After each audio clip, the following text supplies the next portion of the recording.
Hey guys, welcome back to our channel. இன்னைக்கு நம்ம ஒரு புது சீரிஸ் பார்க்க போகிறோம். அதுதான் மிஸ்டர் கில். இது வந்துட்டு ஒரு தாய் ரொமான்ஸ் சீரிஸ். இதோடைய ட்ரைலர் விட்டு ஒரு 6 to 7 months ஆகுது. நான் அப்போத்துலேருந்தே ரொம்பவே வெயிட் பண்ணிட்டு இருக்கேன். ஏன்னா எனக்கு வந்துட்டு டியூவை பிடிக்கும்.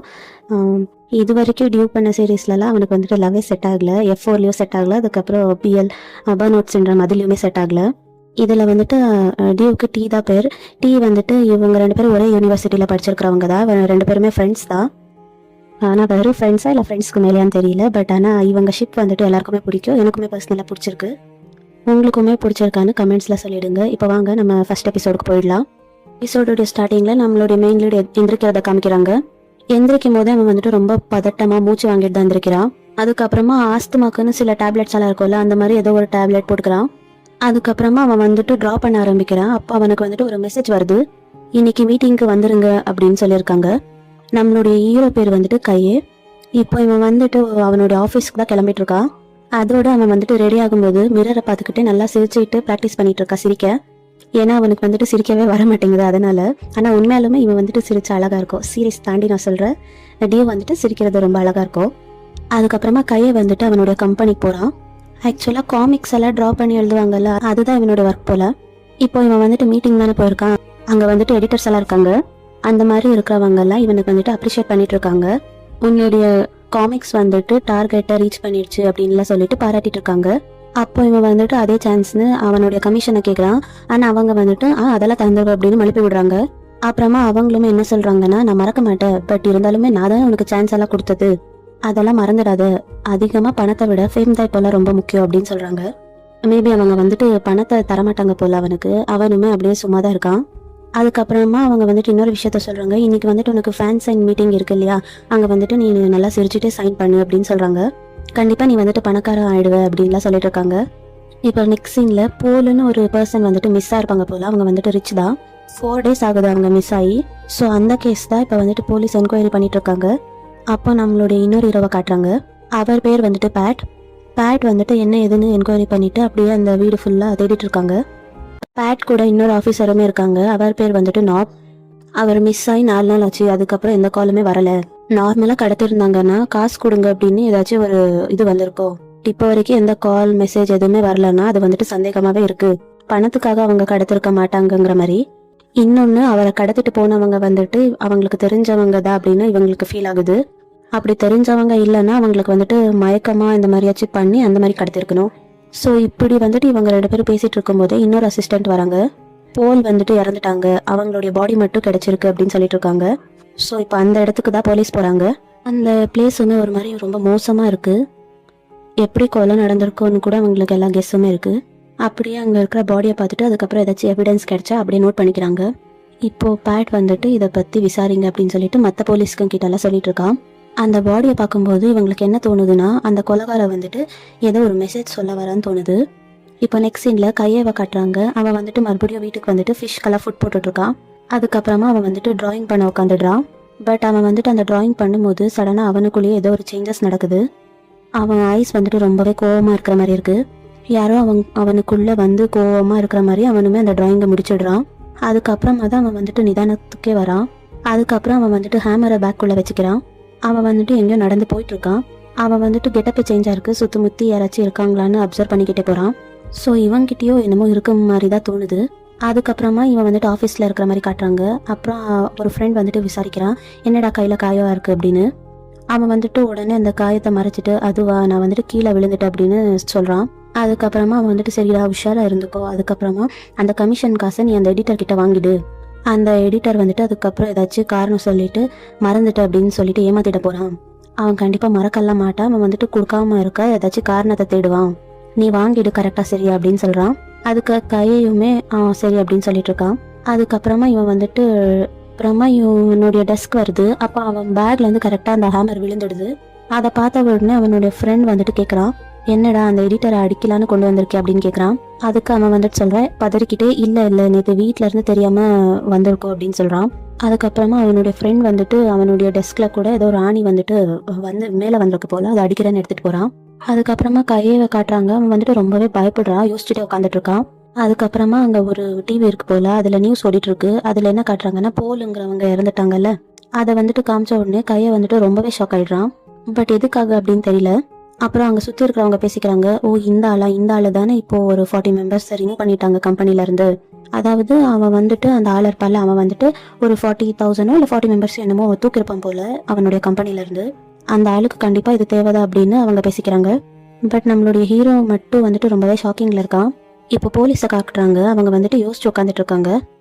ஏன்னா அவங்க கடத்திட்டு போயிருக்காங்க, ஒரு 3 days வச்சு அதுக்கப்புறமா தான் கொலை பண்ணியிருக்காங்க. அவங்க இறந்து ஒரு 24 hours தான் ஆயிருக்கு போல. அதோட அந்த கொலைக்கு கூட ஹேமரை யூஸ் பண்ணியிருக்காங்க. இந்த மாதிரி நியூஸ் எல்லாம் பார்த்துட்டு பீட் வந்துட்டு யோசிச்சுட்டு இருக்கான். இந்த மாதிரி இதெல்லாம் யோசிச்சு பார்த்துட்டு அப்படியே நம்ம இன்னொரு ஹீரோ அப்படியே யோசிச்சு பார்த்துட்டே இருக்கான். அப்போ அந்த பிளேஸ்க்கு அவனுடைய தங்கச்சி வரா. ஆக்சுவலாக தங்கச்சி இவனும் பக்கத்து ரூமை தான் எடுத்து தங்கியிருப்பாங்க போல. அவன் வந்த உடனே இவன் வந்துட்டு அந்த டீட்டெயில்ஸ் எல்லாத்தையும் மறைச்சி வச்சிடுறான். அவளுமே வீட்டுக்கு வந்துட்டியா அப்படின்னு கேட்டுட்டு அப்படியே ஸ்நாக்ஸ் எல்லாம் எடுத்து கொடுத்துட்ருக்கா. அப்புறமா அவள் வந்துட்டு ஒரு ஹெல்ப் கேட்குறான். ஆக்சுவலாக நான் வந்துட்டு ஒரு இன்டர்ன்ஷிப் அட்டென்ட் பண்ண போகணும். நாளைக்கு எனக்கு இன்னொரு முக்கியமான வேலை இருக்கு. நான் என்னுடைய ஃபேவரட் செலிபிரிட்டி கிட்ட ஆட்டோகிராஃப் வாங்கணும். அதை மட்டும் எனக்காக வாங்கி வச்சிடுறியா ப்ளீஸ் அப்படின்னு கேட்குறா. அதுக்கு இவன் வந்துட்டு அதெல்லாம் முடியாது அப்படின்னு தான் சொல்கிறான். பட் அவள் வந்துட்டு ரொம்ப புலம்பி ட்ராமாட்டிக்காக கேட்குறா. அதுக்கப்புறமா சரி வாங்கி வைக்கிற அப்படின்னு சொல்லிட்டு அந்த புக்கையுமே அவன் வாங்குறான். அப்புறமா அவளுமே தேங்க்ஸ் சொல்லிட்டு கிளம்பும்போது இவன் வந்துட்டு மறைச்சு வச்சிருக்கால அதெல்லாமே அவள் வந்துட்டு லைட்டாக பார்க்குறா. பட் இவன் வந்துட்டு அதை ஸ்டாப் பண்ணுறான். நீ வந்துட்டு குழந்தை இதெல்லாம் பார்க்கக்கூடாது. அப்படியே அந்த பொண்ணை வந்துட்டு இவன் அனுப்பி வச்சிடுறான். அதுக்கப்புறமா நெக்ஸ்ட் சீனில் கையவை காட்டுறாங்க. அவன் வந்துட்டு அப்படியே நார்மலாக தான் எந்திரிக்கிறான். எப்பயும் போல கண்ணாடி முன்னாடி நின்றுட்டு அப்படியே சிரிக்க ட்ரை பண்ணிட்டு இருக்கான். ஏன்னா அவனுக்கு இன்னைக்கு தான் இந்த ஃபேன் சைன் ஈவெண்ட் இருக்கு இல்லையா, அது இருக்கு. அதாவது பேட்டோடைய தங்கச்சி கூட கேட்டால அந்த மீட்டிங். ஸோ அந்த எடிட்டர் வந்துட்டு இவனெல்லாம் சிரிக்கணும்னு சொல்லியிருப்பாங்க இல்லையா, அதனால இவன் வந்துட்டு அப்படியே சிரிச்சு ப்ராக்டிஸ் பண்ணிட்டு இருக்கான். ஆனால் அவனுக்கு அது ரொம்பவே கஷ்டமாக தான் இருக்கு. இப்போ நெக்ஸ்ட் சீனில் அந்த ஈவெண்ட் நடக்கிற பிளேஸை காட்டுறாங்க. பேட் வந்துட்டு லைனில் நின்றுட்டு இருக்கான். அதுக்கப்புறமா ஒரு காஸ்ட் இருக்கும் இல்லையா, எந்தெந்த இது ஆக்டிவிட்டீஸ்க்கு என்னென்னலாம் மீன்ஸ் பெனிஃபிட்டோடைய காஸ்ட் எல்லாம் பார்த்துட்டு இவன் வந்துட்டு ஷாக் ஆகிடுறான். இப்போ அந்த பிளேஸ்க்கு கையும் வந்துடுறான். அந்த ஈவெண்ட் ஸ்டார்ட் ஆகிடுச்சு இப்போ. அதுக்கப்புறமா பேட் வந்துட்டு என்னுடைய தங்கச்சிக்கு பதில் நான் இங்கே வந்திருக்கேன் அப்படின்னு அந்த ரிசப்ஷன் கிட்ட பேசிட்டு இருக்கான். அதுக்கப்புறம் விஐபி டிக்கெட்டா அப்படின்னு சொல்கிறாங்க. அதை கேட்டதுமே பேட் வந்துட்டு ரொம்ப ஷாக் ஆகிடுறான். பிகாஸ் விஐபி டிக்கெட் மட்டும்தான் இருக்கிறதுலே ரொம்ப காஸ்ட்லியாக இருக்கு போல. அதுக்கப்புறமா வந்துட்டு ரொம்ப ஷாக்கிங்காக இருக்கான். அப்புறம் அவங்க வந்துட்டு பே பண்ண சொல்கிறாங்க. ஆக்சுவலாக தங்கச்சி வந்துட்டு வெறும் டெபாசிட் மட்டும்தான் பண்ணியிருப்பா போல. இவன் வந்துட்டு ஃபுல்லாக பே பண்ணணும். ஐயோ வச்சுட்டால எனக்கு வெயிட் அப்படின்னு சொல்லிட்டு தான் இவன் வந்துட்டு அதுக்கப்புறம் காசு கட்டுறான். அதுக்கப்புறமா இவன் வந்துட்டு அங்கே வெயிட் பண்ணிட்டு இருக்கான். அப்புறம் அங்கே ஒரு பையன் இருக்கான். அந்த பையன் வந்துட்டு ஒரு பொண்ணு வந்துட்டு ஸ்கர்ட் போட்டிருக்கு, அதுக்குள்ளே மொபைலை வச்சு ஃபோட்டோ எடுக்க ட்ரை பண்ணுறான்.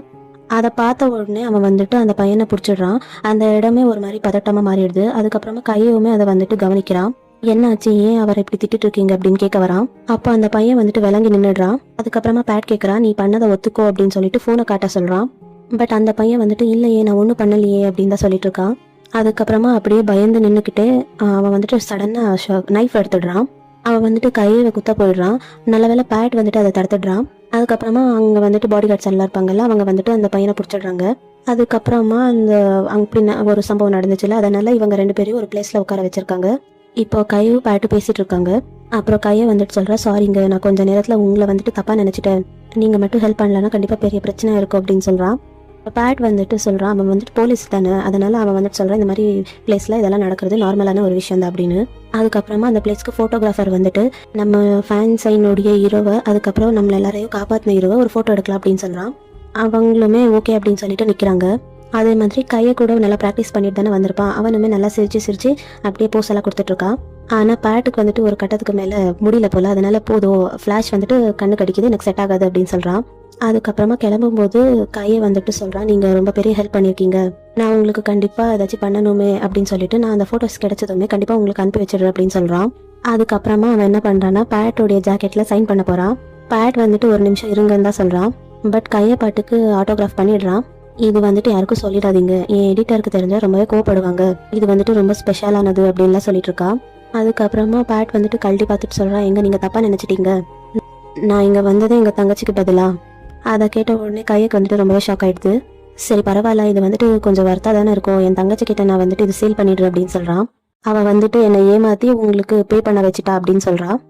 மீன்ஸ் அங்கே பே பண்ணால வர்றதுக்கு முன்னாடி அதான் சொல்கிறான். அதுக்கப்புறமா அவன்கிட்ட பாய் அப்படின்னு சொல்லிட்டு அவன் வந்துட்டு கிளம்பிடுறான். அவன் போகும்போதே கையை வந்துட்டு அவனே தான் பார்த்துட்டு இருக்கான். அதுக்கப்புறமாவும் கொஞ்சம் முன்னாடி போயிட்டு மறுபடியும் அவனை பார்க்குறான். பட் பேட் வந்துட்டு அப்படியே போயிடுறான். அப்புறம் நெக்ஸ்ட் சீனில் பேட் வந்துட்டு ஸ்டேஷனுக்கு தான் வரான். அப்போ நான் இருப்பாள், அவன் வந்துட்டு அப்படியே கலாச்சிட்டு இருக்கான். என்ன பெரிய செலிபிரிட்டியோட சிக்னேச்சர் போல யாருது அப்படின்னு கேட்டுட்டு இருக்கான். அப்புறம் அவனுமே கோட்டை கழட்டி வச்சுட்டு வந்துட்டு அவன்கிட்ட பேசுகிறான். ஆக்சுவலி இந்த மாதிரி வேறு யாராச்சும் காணாமல் போயிருப்பாங்களா அப்படின்னு சொல்லிட்டு இவங்க தேடி இருப்பாங்க போல். அப்போதான் டீன்னு ஒருத்தவங்க வந்துட்டு ஒரு 48 ஹவர்ஸ் ஆயிருக்கு காணாமல் போயிட்டு. அவங்களுக்குமே யாருமே எந்த காண்டாக்டும் பண்ணலை. ஸோ அப்படியே யோசிச்சு பார்க்கும்போது போலுக்கு நடந்ததா அந்த டீக்குமே நடந்திருக்கு. ஸோ போலை வந்துட்டு 3 நாள் கழிச்சு தானே கொலை பண்ணாங்க. ஸோ இவங்க வந்துட்டு என்ன சந்தேகப்படுறாங்கன்னா அந்த சீரியல் கில்லர் இருப்பாங்கல்ல அந்த மாதிரி ஏதாச்சும் இருக்குமோ அப்படின்னு தான் இவங்க வந்துட்டு டவுட் படுறாங்க. இப்போ போலை வந்துட்டு 3 நாள் வச்சு அதுக்கப்புறமா தானே கொலை பண்ணாங்க. அதே மாதிரி இந்த டீக்குமே பண்ணுவாங்களோ அப்படின்னு தான் நினைக்கிறாங்க. அப்படின்னா என்ன அர்த்தம், இவங்க கடத்தப்பட்டு 2 நாள் தானே இருக்கு. ஸோ இன்னுமே அந்த டீங்கிறவங்க உயிரோட தான் இருப்பாங்க அப்படின்னு சொல்றாங்க. இவங்களுக்குமே அப்படியே ஒரு நம்பிக்கை வருது, அந்த டீயை ஆச்சு எப்படியாச்சும் உயிரோட காப்பாத்திடணும் அப்படின்னு யோசிக்கிறாங்க. ஸோ இவங்க வந்துட்டு எல்லா இடத்துலயும் தேடி பார்க்குறாங்க முடிஞ்ச அளவுக்கு. பட் கடைசியில் அந்த டீயுமே இறந்துட்டாங்க அப்படின்னு தான் ஒரு நியூஸ் வருது. ஸோ இப்போ டீயோடைய பாடியை போய் பார்க்குறாங்க. இப்போ பேட்டுக்கு என்ன தோணுதுன்னா அந்த பிளேஸை வந்துட்டு செட்டப் பண்ணி வச்சுக்கிற மாதிரி தான் இருக்கு. கண்டுபிடிக்கணும்னு வேணும்னு வச்சிருப்பாங்கல்ல, அவனுக்கு அந்த மாதிரி தான் அது தெரியுது. அதே மாதிரி போலுக்கு நடந்துச்சுல்ல, அதே ரிலேட்டடாக தான் இதுவுமே இருக்கும் அப்படின்னு தான் தோணுது. இப்போ நெக்ஸ்ட் சீனில் மறுபடியுமே கையை காட்டுறாங்க. அவன் மறுபடியும் எந்திரிக்கிறா, சிரிக்கிறா, ப்ராக்டிஸ் பண்ணுறான். இன்னொரு பக்கம் பேட் வந்துட்டு அவனுடைய வீட்டுக்கு வரான். அவனுடைய வீட்டுக்கு அவன் வர்றதுக்கு முன்னாடியே தங்கச்சி வந்து அங்கே இருக்கா. அப்போ அவன் வந்துட்டு சொல்கிறான் அவன் தங்கச்சி கிட்ட, நான் அந்த சைன் எல்லாம் வாங்கலை அப்படின்னு. அவள் கடுப்பில் என்ன சொல்கிற நீ அப்படின்னு கேட்குறான். அப்புறம் அவன் வந்துட்டு அவன் ஜாக்கெட்டில் வாங்கியிருப்பாள் அதை காட்டுறான். அப்புறம் அவள் வந்துட்டு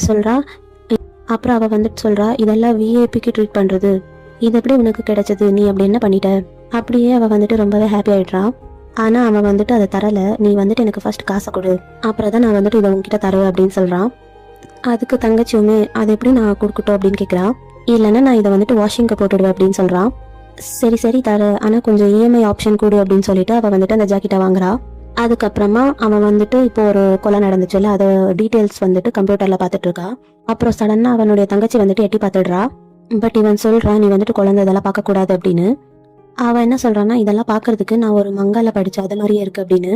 பட் இவன் வந்துட்டு அதெல்லாம் கேட்காம ஓர பேசாத, இங்கேருந்து கிளம்பு அப்படின்னு சொல்கிறான். அப்படியே அவளை வந்துட்டு அங்கேருந்து துரத்தி விட்டுடுறான். அதுக்கப்புறமா தங்கச்சியே போயிட்டு அந்த ஜாக்கெட்டை கையில் வச்சுக்கிட்டு ஃபோட்டோலாம் எடுத்துக்கிறா. அப்புறமா தான் அவளுக்கு வந்துட்டு ஞாபகமே வருது, அன்னைக்கு கூட அவள் வந்துட்டு அந்த போர்டில் பார்த்துருப்பா இல்லையா, இன்னைக்குமே அதை பார்த்துருக்கா. இது எல்லாமே அவளுக்கு வந்துட்டு நல்லாவே ஞாபகம் வருது. அது வந்துட்டு ஒரு நெக்ரோஸ் அப்படின்னு ஒரு மங்கால தான் அவள் வந்துட்டு படிச்சிருப்பா. ஸோ இதெல்லாம் வந்துட்டு அவளுக்கு நல்லாவே கனெக்ட் கூட ஆகுது.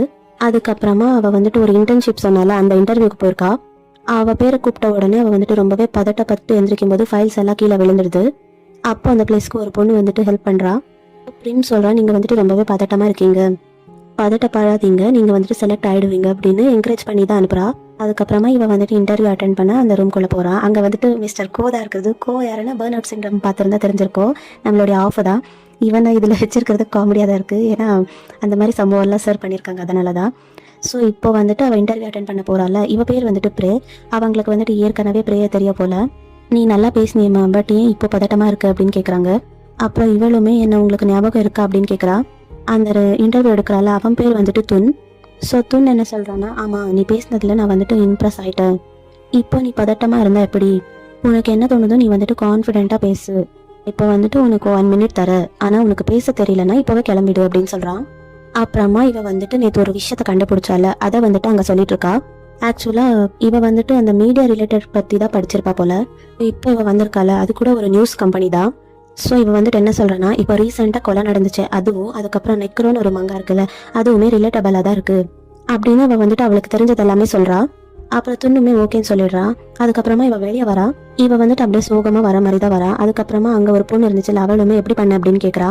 அப்புறம் இவ வந்துட்டு சொல்கிறா, ரொம்ப நல்லாவே பண்ண, நைஸ் ஐடியா அப்படின்லாம் சொன்னாங்க அப்படின்னு சொல்கிறா. அவங்க 2 பேருமே ரொம்ப ஹாப்பியாக பேசிகிட்டு இருக்காங்க. அப்புறம் நெக்ஸ்ட் சீனில் போலீஸ் ஸ்டேஷன்லேயுமே பேசிகிட்டு இருக்காங்க. ஆமாம் இந்த கொலைகள் வந்துட்டு எதுவுமே காமனாக நடக்கல, அதாவது கொலை வந்துட்டு ரிலேட்டபிளாக தான் இருக்குது, பட் அந்த ஆளுங்களுக்கு வந்துட்டு எந்த ஒரு காமனான விஷயமே நடக்கல. 2 பேருமே 2 பேருடைய தொழில் எல்லாமே வித்தியாசமாக தான் இருக்குது. ஸோ இவங்களுக்குள்ள என்ன ஒற்றுமை இருக்கும் அப்படின்னு யோசிச்சுட்டு இருக்காங்க. அப்போன்னு பார்த்து டிவி நியூஸில் அனௌன்ஸ்மெண்ட் வருது, இப்போ இங்கே நடக்கிற கொலைகள் 2மே அந்த மங்காவுக்கு ரிலேட்டபிளாக தான் நடக்குது அப்படின்னு சொல்லிட்டு இருக்கான். அதை கேட்ட உடனே போலீஸுமே ரொம்ப ஷாக் ஆயிடுறாங்க. அப்புறம் பேட்டுமே நோப் கிட்ட சொல்லிடுறா, இதை பற்றி டீட்டெயில்ஸ் வந்துட்டு நீ கலெக்ட் பண்ணு அப்படின்னு. இன்னொரு சைடில் கையை வந்துட்டு அந்த நியூஸை பார்த்துட்டு ரொம்பவே ஷாக் ஆயிடுறான். அப்புறமா இவன் வந்துட்டு அவசரமாக போயிட்டு ஒரு பாக்ஸ் ஓப்பன் பண்ணுறான். அந்த பாக்ஸ் ஓப்பன் பண்ணும்போது அங்கே ஃப்ரண்ட் ஷீட்டில் நெக்ரோஸ் அப்படின்னு இருக்குது. ஸோ இதோடைய ரைட்டர் வந்துட்டு இவன் தான் போல. ஸோ இவன் வந்துட்டு உடனே அந்த பேப்பர்ஸ் எல்லாம் எடுத்து பார்த்துட்டு ரொம்பவே பயப்படுறான். இப்போ நெக்ஸ்ட் சீனில் ப்ரே வந்துட்டு வீட்டில் இருக்கா. அப்போ பேட் பேசுகிறா, என்ன நியூஸை பார்த்துட்டு வரியா, நீ தான் நான் சொல்லும் போது நம்பலையே அப்படின்னு சொல்கிறா. அப்போ அவனுமே சரி தப்பாயிடுச்சு அப்படின்னு சொல்லிட்டு தான் உட்காடுறான். அப்போது ப்ரே சொல்கிறா, இதை சொல்லி தான் எனக்கு இன்டர்ன்ஷிப்பில் எனக்கு இன்டர்ன்ஷிப்பே கிடைச்சிது, நீ வந்துட்டு இதை நம்பவே இல்லை, பட் துன் வந்துட்டு இதை நம்பினாங்க. நான் வந்து சொல்கிறத அவங்க வந்துட்டு உண்மைன்னு நம்பிட்டாங்க போல. அப்போ அவனுமே சரி ஓகே தப்பு தான், சரி எனக்கு இதில் ஹெல்ப் பண்ணுறேன் அப்படின்னு சொல்கிறான். அதுக்கு அவன் என்ன சொல்கிறான்னா, ஓகே நான் ஹெல்ப் பண்ணுறேன், பட் ஆனால் அந்த ஜாக்கெட்டை எனக்கு நீ ஃப்ரீயாக தரணும் ஓகேவா அப்படின்னு சொல்கிறா. அவனுமே அப்படியே சிரிச்சிட்டு சரி டீல் ஓகே அப்படின்னு சொல்கிறான். அதுக்கப்புறமா அந்த மங்காவை வந்துட்டு அவள் சில எபிசோட்ஸ் மட்டும்தான் டவுன்லோட் பண்ணியிருப்பா போல. பெண் நேமுமே மிஸ்டர் கேந்த அப்படின்னு தான் இருக்கும். அவருடைய உண்மையான நேம் யாருன்னா யாருக்குமே தெரியாது, நீங்கள் வந்துட்டு பப்ளிஷிங் ஹவுஸ் இருக்கோ இல்லையா, அங்கே வந்துட்டு விசாரிச்சு பாருங்க அப்படின்னு சொல்கிறா. இன்னொரு பக்கம் இந்த கையெழுப்பால அந்த பேப்பர்ஸ் எல்லாம் வந்துட்டு எரிச்சிடுறான். இப்போ அந்த பப்ளிஷிங் பிளேஸுக்கு தான் பேட் அதுக்கப்புறம் நிறைய போலீஸ் எல்லாம் வந்திருக்காங்க. இப்போ மற்ற போலீஸுங்கெல்லாம் வேறு பிளேஸுக்கு போகும்போது பேட் வந்துட்டு இந்த லிஃப்ட் இருக்கோ இல்லையா, சாரி அங்கே வரான். பார்த்தா அங்கே தான் கையவுமே நின்றுட்டு இருக்கான். அப்போ இவங்க 2 பேருமே பேசிக்கிறாங்க. கையை வந்துட்டு சொல்கிறான், நான் இங்கே தான் மங்கா ஆர்டிஸ்டாக இருக்கேன், அப்படியே நீங்கள் ஏன் இங்கே வந்தீங்க அப்படின்னு கேட்குறான். அதுக்கு பேட் சொல்கிறான், நான் இங்கே ஒருத்தரை பார்க்கறதுக்காக வந்தேன் அப்படின்னு. அப்படியே அவங்க 2 பேரும் பேசிகிட்டு இருக்காங்க. உங்ககிட்ட சைன் வாங்கினது அந்த ஆட்டோகிராஃப் எல்லாமே நல்லா தான் போச்சு, எனக்கு அது ஒரு ப்ராஃபிட்டாக தான் நான் யூஸ் பண்ணிட்டு இருக்கேன் அப்படின்னு சொல்கிறான். அதுக்கு இவனுமே என்னுடைய ஆட்டோகிராஃப் அப்படி யூஸ் ஆனது ரொம்பவே நல்லது தான் அப்படின்னு சொல்கிறான். நீங்கள் கூட என் மேலே கோவப்பட்டுடுவீங்களோ அப்படின்னு தான் நான் நினச்சேன் அப்படின்னு சொல்கிறான். அதுக்கு பேட் என்ன சொல்கிறான்னா, கோவெல்லாம் படலை, நீங்கள் சிரிக்கிறது பார்க்க இதெல்லாம் வந்துட்டு வர்த்தாதான் தெரியுது அப்படின்னு சொல்கிறான். அவன் சொல்கிறது அப்படியே வந்துட்டு கையுமே பார்க்குறா. பார்த்துட்டு அவள் ரியாக்ஷன் என்ன பண்ணுறதுன்னு தெரியல. அதுக்கப்புறமா இவங்க வந்துட்டு லிஃப்ட்டுக்குள்ளே ஏறுறாங்க. இவன் அந்த லிஃப்ட் க்ளோஸ் ஆகுறதுக்கு முன்னாடியே நோப் அந்த பிளேஸ்க்கு வந்துடுறான். இப்போ கையக்கு வந்துட்டு ஒன்றுமே புரியல. இவனுமே உள்ளே வந்துட்டு அந்த எடிட்டர் இங்கே வந்திருக்காமா அப்படின்னு சொல்கிறாங்க. அப்போதான் கையக்கு வந்துட்டு இன்னுமே பயம் ஜாஸ்தி ஆகுது. ஏன்னா நாப்போடைய கையில் அந்த நெக்ரோஸ்ங்கிற ஃபைல் இருக்குது. அதை பார்த்த உடனே கையை வந்துட்டு பயங்கரமாக பயப்படுறான். லிஃப்ட் ஓப்பன் ஆகி எல்லாருமே உள்ளே போகிறாங்க இல்லையா, கையை வந்துட்டு அப்படியே தான் அமைதியாக நடந்து வரான் அவங்க கூட. அதுக்கப்புறமா இவங்களுமே அந்த எடிட்டரை பார்க்கணுன்னு அந்த பொண்ணுக்கிட்ட இன்ஃபார்ம் பண்ணிட்டு இருக்காங்க. இப்போ கையை என்ன பண்ணுறான்னா இவங்களுக்கெல்லாம் முன்னாடி தான் அவன் நடந்து போகிறான். அப்போ பேட்டுமே அவனை பார்க்குறான். அப்புறம் கைக்கு ஆப்போசிட்டில் தான் அந்த எடிட்டருமே இருக்கான். அப்போ கையை என்ன பண்ணுறான், இவன் போகிற ரூட்டில் தான் பக்கத்தில் ஒரு டோர் இருக்கும், அந்த ரூம்குள்ளே பதட்டமாக போயிட்டு கதவை சாத்திக்கிறான். டோரை சாத்திட்டு அவன் வந்துட்டு சில டேப்லெட்ஸ் யூஸ் பண்ணுவாள், அதை வந்துட்டு ரொம்பவே பயந்துட்டு எடுக்க அந்த டேப்லெட்ஸ் எல்லாம் வந்துட்டு கீழே செதறிடுது. இவன் வந்துட்டு அதை ஒன்று ஒன்றா எடுத்துகிட்டு இருக்கான். அப்போ அந்த டோர் ஓப்பன் பண்ணிவிட்டு பேட்டுமே உள்ளே வந்துடுறான். கையை நீங்கள் ஏன் இவ்வளோ அவசரமாக உள்ளே வந்தீங்க, ஏன் பதட்டப்படுறீங்க அப்படின்னு கேட்டுட்ருக்கான். அப்படியே அவங்க 2 பேருக்கும் ஐ கான்டாக்ட் போயிட்டுருக்கு. இவன் வந்துட்டு ரொம்பவே பயப்படுறான். இதோட இந்த எபிசோட் முடியுது. ஒரு ஸ்பெஷல் சீன் காட்டுறாங்க. அன்னைக்கு வந்துட்டு இவங்க 2 பேரும் மீட் பண்ணிட்டு அவன் வந்துட்டு சைன் எல்லாம் போட்டு கொடுத்துருப்பால. கையை வந்துட்டு பேட்டை தானே பார்த்துட்டு இருப்பா, பட் பேட் பார்த்துருக்க மாட்டா இல்லையா கையவை. பட் அதுக்கெல்லாம் முன்னாடியே பேட் வந்துட்டு கையவை பார்த்துருப்பான். அப்புறம் தான் அவன் வந்துட்டு ஃபோன் பேசுறதுக்காக திரும்பியிருப்பான். அப்போ வந்துட்டு கையை இவனை பார்த்துருப்பான். அதுக்கப்புறமா கையை வந்துட்டு உள்ளே போயிடுறான்ல, பேட் வந்துட்டு 1 செகண்ட் திரும்பி பார்க்குறான். அதுக்கப்புறமா அவன் போட்ட ஆட்டோகிராஃபை பார்க்குறான். என்ன இவன் ஹார்ட்டெல்லாம் போட்டிருக்க அப்படின்னு சொல்லிட்டு பார்த்து சிரிச்சுட்டு அதுக்கப்புறமா தான் அந்த ஜாக்கெட்டை வேர் பண்ணிக்கிறான் அவன். இதோட இந்த எபிசோட் முடியுது. ஆக்சுவலி கையை வந்துட்டு சிரிக்கிறதுக்காக ப்ராக்டிஸ் பண்ணுவாள். இது வந்துட்டு எனக்குமே ஒரு மாதிரி கனெக்ட் ஆகிற மாதிரி தான் இருக்குது. ஏன்னா என்னால் கூட ரொம்ப நேரம்லாம் சிரிக்க முடியாது. மீன்ஸ் இப்போது யாரையாச்சும் பார்க்குறோம் அப்போல்லாம் ஓகே, பட் ஆனால் சில பேர் காமெடி பண்ணுவாங்க, ஆனால் நமக்கு சிரிப்பு வராது. பட் ஆனாலுமே சிரிக்கணும், ஏன்னா நம்ம ஆப்போசிட் பர்சனை நம்ம ஹர்ட் பண்ண முடியாது. அதனால் சில வாட்டி சிரிப்போம், அது வந்துட்டு ரொம்ப வலிக்கும். இந்த மாதிரி நிறைய வாட்டி எனக்கு வந்துட்டு ஆயிருக்கு. அந்த காமெடிக்குன்னு இல்லை, நிறைய வாட்டி வேறு விஷயத்துக்கு இந்த மாதிரி ஆயிருக்கு. உங்களுக்குமே அந்த மாதிரி ஏதாச்சும் ஆயிருந்தால் கமெண்ட்ஸில் சொல்லுங்கள். இந்த வீடியோ பிடிச்சிருந்தா லைக் பண்ணுங்கள். அடுத்து என்ன நடக்க போகுதுன்னு தெரிஞ்சுக்க நம்ம சேனலை சப்ஸ்கிரைப் பண்ணிக்கோங்க.